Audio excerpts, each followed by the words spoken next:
તારા એ ગાલનો સ્પર્શ મારા ખંભાને હજી પણ તાજો લાગે છે. તને ખબર છે ક્ષણ મારા માટે કેટલી જ સુંદર હતી, જેટલી સુંદર આ કુદરતની પળો છે. એકબીજામાં ઓતપ્રોત થતા પહેલા આપણે બંને એકબીજાની આંખોમાં ખોવાઈ જતા. કલાકો વીતી જવા છતાં પણ એમાં કાંઈક ને કાંઈક અધૂરું રહી જ જતું. તારા એ કેસની સાદી ગૂંથણી, હાથોમાં રંગબેરંગી ચૂડીઓ, મારા માટે નાખેલું એક નાનકડું ગુલાબનું ફૂલ, મનમોહક સુગંધી, એ મોગરાનું અંતર આપણા બંનેનું અંતર ભૂસી નાખતા. અને હું તારા સાદગી ભર્યા શૃંગારમાં ખોવાઈ જતો.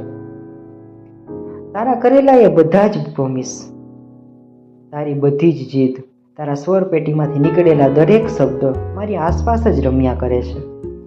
હજી પણ એ નદી કિનારો આપણી બધી જ વાતો મનમાં ને મનમાં બબડ્યા કરે છે. જ્યારે પણ એ કિનારે બેસું, ફરી એ જ ઢળતો સૂરજને આછો ચાંદ હોય છે.